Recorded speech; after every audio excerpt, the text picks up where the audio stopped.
Love gospel వీక్షకులందరికీ సర్వశుభాలు తెలియజేస్తూ ఉన్నాం. మత్తయి సువార్త 28వ అధ్యాయము 6వ వాక్యం చూడండి. ఆయన ఇక్కడ లేడు, తాను చెప్పినట్టే ఆయన లేచి ఉన్నాడు అనే వాక్యం స్పష్టంగా తెలుస్తుంది. ఈ వాక్యం ఆయన పునరుద్ధానం గురించి తెలిపేటువంటి వాక్యం. ఇది క్రైస్తవ విశ్వాసంలో అత్యంత కీలకమైన వాక్యం. క్రైస్తవ్యం అంతా కూడా ఆయన మరణ పునరుద్ధానాల మీద బేస్ అయి ఉంటుంది.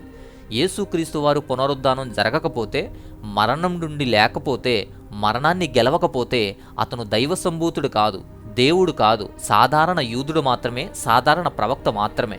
అందుకే యేసుక్రీస్తు వారి పునరుద్ధానం అంత ప్రత్యేకమైనది, అంత విలువైనది. ఆయన పునరుద్ధానం మీద అనాదిగా దాడి జరుగుతూనే ఉంది. విమర్శకులు, నాస్తికులు, మతోన్మాదులు వాటిని విమర్శిస్తూ ఉంటారు, తప్పుబడుతూ ఉంటారు. బట్ ఆయన పునరుద్ధానం తర్వాతనే, యేసుక్రీస్తు వారి టైంలో ఆయన చుట్టూ ఉన్న జనమే ఆ టైంలో సగం మంది నమ్మలేదు. కానీ యేసుక్రీస్తు వారి పునరుద్ధానం తర్వాతే నమ్మని వారంతా కూడా నమ్మారు. హేళన చేసేటువంటి ఆయన సహోదరులు కానీ, శాస్త్రులు కానీ, పరిసయ్యులు కానీ, అలాగే హింసించేటువంటి పౌలు లాంటి వారు, సిలువ వేసిన వారు, శిష్యులు, ఇలా అందరూ కూడా ముందు ఎలా ఉన్నా సరే పునరుద్ధానం తర్వాత, ఆ కల్లారా వారు పునరుద్ధానాన్ని చూసిన తర్వాత వారు బలంగా నిలబడి ఆయన కోసం ప్రాణాలను సహితం అర్పించే విధంగా సిద్ధపడ్డారు. ఆయన పునరుద్ధానానికి మంచి సాక్ష్యాలు, మంచి రుజువులు ఏమున్నాయో ఒక్కొక్కటిగా అందిస్తాను. ఒక్కొక్కటిగా మనం చూద్దాం. దానిలో నెంబర్ 1, ఎంప్టీ టామ్, ఖాళీ సమాధి. మత్తయి సువార్త 28:13 ప్రకారం ఖాళీ సమాధి ఉంది. ఇప్పటికీ కూడా యెరూషలేము వెళ్ళి చూడండి, ఖాళీ సమాధి ఖాళీగా కనబడుతుంది. ఇలాంటి ప్రత్యేకమైనటువంటి ఖాళీ సమాధి ఉన్న ఏకైక వ్యక్తి యేసుక్రీస్తు వారే. ఇలాంటి ఖాళీ సమాధి ప్రపంచంలో యేసుక్రీస్తు వారికి ఒక్కరికే ఉంది. ఎందుకంటే దేవుళ్ళుగా పిలువబడుతున్న ప్రపంచంలో ఎంత ప్రఖ్యాతిగాంచిన వారైనప్పటికీ కూడా వారికి మరణం సంభవించింది. ఆ మరణానికి సమాధి సాక్ష్యంగా కూడా ఉంది. సమాధులందరికీ మరణంతో ఉంటాయి, కానీ యేసుక్రీస్తు వారి సమాధి ఒక్కటే ఎప్పటికీ కూడా ఖాళీగా ఉంది. ఖాళీ సమాధి. ఆయన అక్కడ లేరు. ఆయన 3వ రోజునే లేచి ఆ సమాధిని ఖాళీగా ఉంచారు. ఆ ఖాళీ సమాధి ఆయన పునరుద్ధానానికి మొదటి సాక్ష్యం. కానీ అవిశ్వాసులు కానీ, ఈ వ్యతిరేకులు కానీ వీటిని అపోజ్ చేయడానికి 2 సిద్ధాంతాలు చెప్తారు. మొదటిది, యేసుక్రీస్తు శరీరాన్ని దొంగిలించారు అని. వారి శిష్యులు కానీ, ఇతరులు కానీ దొంగిలించి తీసుకువెళ్ళిపోయారు కాబట్టి ఖాళీ సమాధి అంటున్నారు. సో అలా దొంగిలించినప్పటికీ కూడా అది ఖాళీ సమాధి అని వాళ్లే ఒప్పుకుంటున్నారు.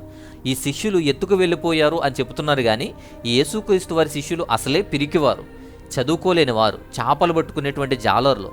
పట్టుకుంటే, యేసుక్రీస్తు వారిని పట్టుకుంటే పారిపోయారు. ఇక సమాధుల విషయంలో రోమా ప్రభుత్వం చాలా కఠినమైన నియమాలు ఉంచింది.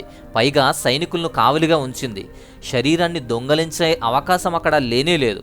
శరీరాన్ని దొంగలించలేదు. అలా ఒకవేళ జరిగితే నేటికైనా అది బయటకు రావాలి, నేటికైనా దానికి సాక్ష్యాలు దొరకాలి. అలాంటి సాక్ష్యాలు ఏమీ లేవు. సో అలా జరగలేదు. పైగా రాయి దొర్లించలేని స్థితి. అక్కడ కావలిగా ఉన్న సైనికులు ఉన్నారు. సో అక్కడ దొంగతనం జరిగే అవకాశం కూడా లేదు. వారి శిష్యులు అలా ఎత్తుకుపోయేటువంటి అవకాశం ఎంతమాత్రమూ లేదు.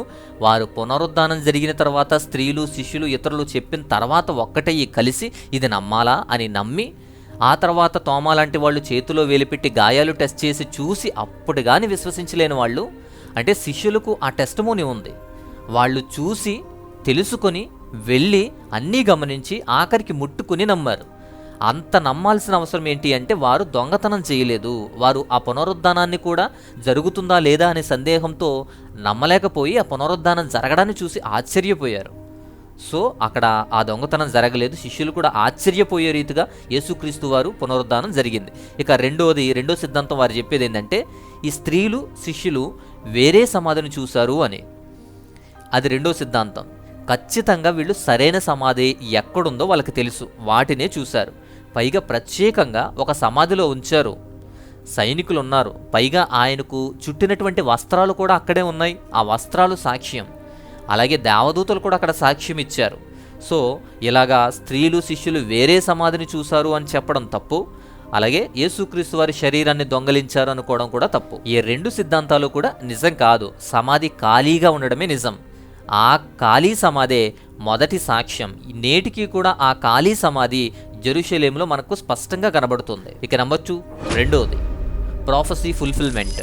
100 సంవత్సరాల క్రితం నుండి 300 ప్రవచనాలు, గొప్ప గొప్ప ప్రవక్తల యొక్క 300 ప్రవచనాలు నెరవేరబడ్డాయి. అవన్నీ వ్రాయబడింది యేసుక్రీస్తు వారి కోసం, యేసుక్రీస్తు వారిలోనే నెరవేరబడ్డాయి. ఇక నెంబర్ 3, మూడవది గాస్పెల్ అకౌంట్స్. యేసుక్రీస్తు వారి గురించి చెప్పబడినటువంటి సువార్తలు 4 సువార్తలు. ఈ 4 సువార్తలు వివిధ కాలాల్లో వేరువేరు వ్యక్తులు వేరే వేరే ప్లేసుల్లో రాసిన అందరూ కూడా ఆయన మరణం పునరుద్ధానం గురించి 4 సువార్తల్లోనూ రాశారు. మత్తయి సువార్త 28వ అధ్యాయం, మార్కు సువార్త 16వ అధ్యాయం, లూకా సువార్త 24వ అధ్యాయం, యోహాను సువార్త 20వ అధ్యాయం. ఆయన పునరుద్ధానం నిజమని 4 సువార్తలు లిఖించారు. 4 సువార్తల్లోనూ స్పష్టంగా చెప్పబడింది. ఇక number 4th evidence, historical records. యేసుక్రీస్తు వారి పునరుద్ధానం చుట్టూ జరిగినటువంటి సంఘటనలన్నీ కూడా బైబిల్లో మనం చూసాం. బైబిల్లో కాకుండా చరిత్రకారుల ద్వారా కూడా చాలా తెలియచేయబడ్డాయి. దానిలో ప్రాముఖ్యమైనటువంటి వాళ్ళు Tacitus, Josephus, Mara Bar Serapion, Lucian, Talmud గ్రంథాల్లో, అలాగే Clement of Rome, Ignatius and Polycarp, Barnabas, Justin Martyr ఇలాంటి చరిత్రకారులు ప్రత్యేకంగా సెలవిచ్చారు ఆయన మరణం గురించి, అలాగే పునరుద్ధానం గురించి. ముఖ్యంగా జోసెఫస్, ఫ్లావియస్ జోసెఫస్, ఇగ్నేషియస్, అలాగే జస్టిన్ మార్టర్ లాంటి వాళ్ళు పునరుద్ధానం జరిగిందని వాటి సందర్భాలు కూడా చరిత్రలో లిఖించారు.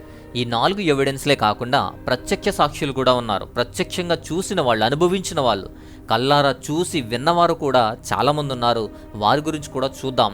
అండ్ 5th ఎవిడెన్స్, 5వది మరియా ఇతర స్త్రీలు, ద విమెన్. వీరే ప్రాథమిక సాక్షులు. ప్రత్యక్షంగా మొట్టమొదట కనుగొన్నది వీళ్ళే. మత్తయి సువార్త 28వ అధ్యాయంలో, మార్కు సువార్త 16వ అధ్యాయంలో, లూకా సువార్త 24వ అధ్యాయంలో, యోహాను సువార్త 20వ అధ్యాయంలో.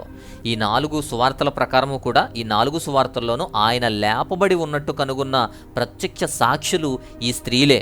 వీరు చూసి వచ్చిన తర్వాత అక్కడ శరీరం లేదు, కేవలం ఆయనకు చుట్టినటువంటి క్లాత్ మాత్రమే ఉంది. అక్కడ దేవదూతలు కూడా ఉన్నారు.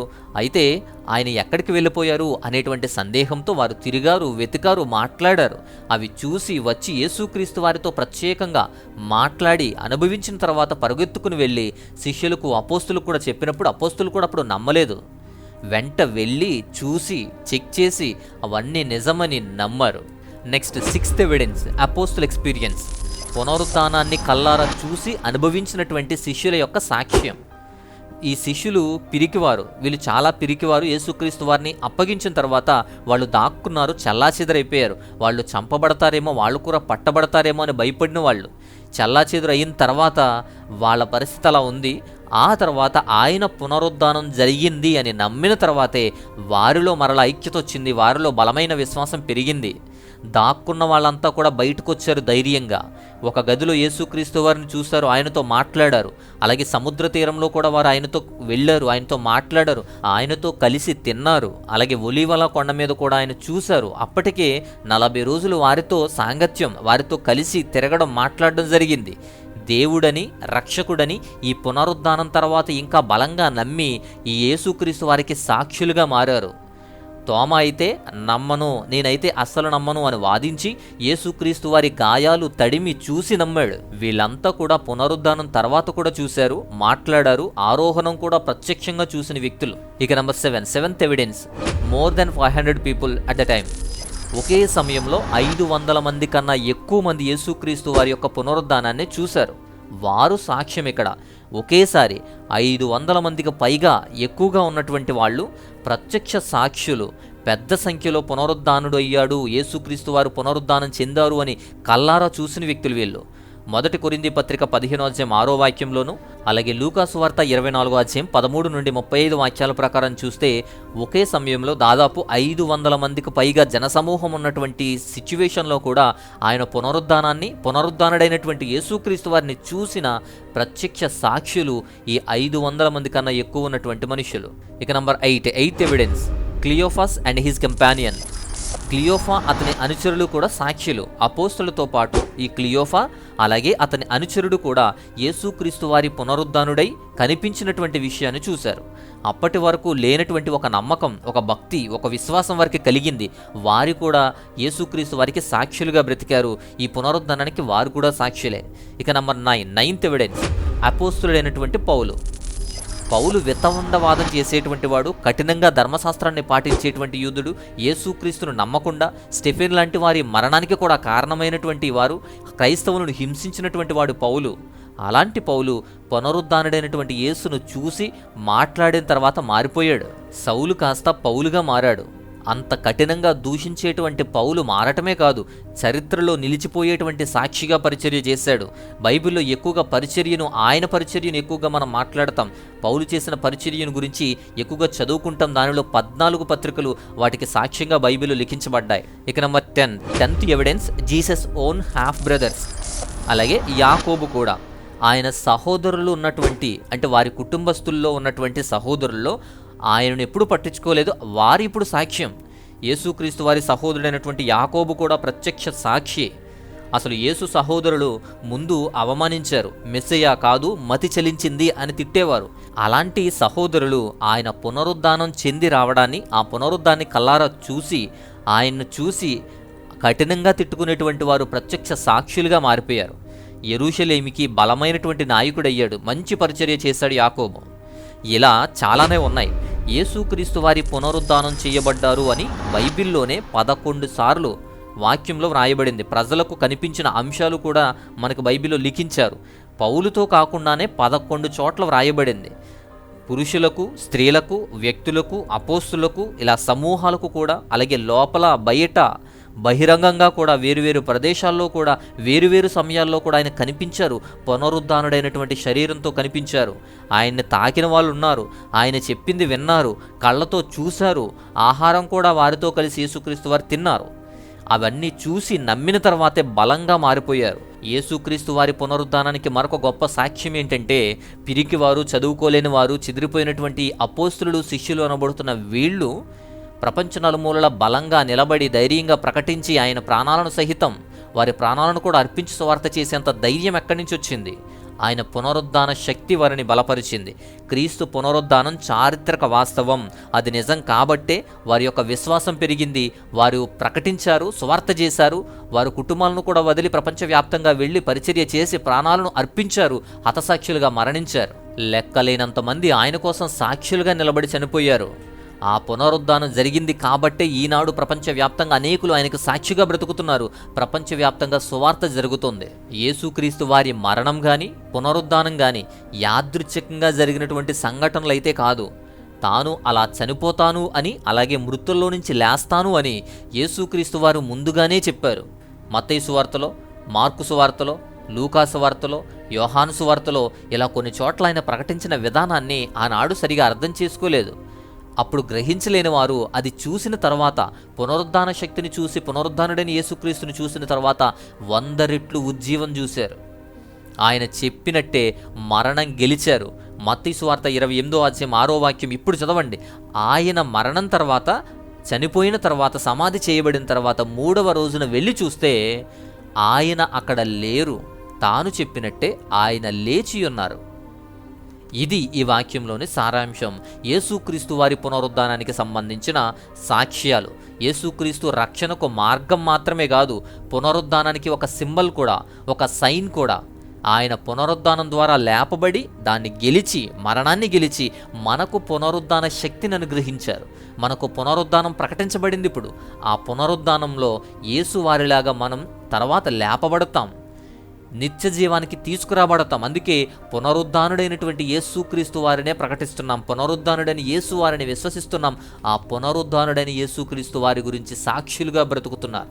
యేసుక్రీస్తు వారి పునరుద్ధానానికి సంబంధించిన సాక్ష్యాలు ఇవి క్లియర్గా చక్కగా మీకు అర్థమయ్యాయి అని నేను అనుకుంటున్నాను. ఇంకేమైనా సందేహాలు, సమస్యలు ఏమైనా ఉన్నా, అలాగే మీ ప్రార్థన అవసరతలు ఏమైనా ఉన్నా స్క్రీన్ మీద వాట్సాప్ నంబర్ ఉంది, వాట్సాప్ చేయండి. మీ డీటెయిల్స్ అందులో పెట్టండి, మీ గురించి ప్రార్థన చేస్తాం. అలాగే మా వ్యయ ప్రయాసలకు, మా పరిచర్యలకు మీరు సహకారులుగా ఉండాలి అంటే, ప్రోత్సహించాలి అంటే మీ విలువైనటువంటి కానుకలను, సహాయాన్ని పంపించడానికి స్క్రీన్ మీద డీటెయిల్స్ ఉన్నాయి, మీరు పంపించవచ్చు. సో ఇది ఈ వీడియోలోని అంశం. ఈ వీడియో అంతా మీకు చాలా క్లియర్గా అర్థమైంది అనుకుంటున్నాను. లైక్ చేయండి, ఇతరులకు కూడా మంచి వాక్యాన్ని షేర్ చేయండి. మరొక అద్భుతమైనటువంటి మంచి వాక్యంతో, మంచి సందేశంతో మరొక వీడియో ద్వారా మరలా కలుసుకుందాం. అంతవరకు దేవాతి దేవుని మహా ఉన్నతమైన కృప, ఆయన పునరుద్ధాన శక్తి మనందరికీ తోడయుండి బలపరచును గాక. ఆమేన్.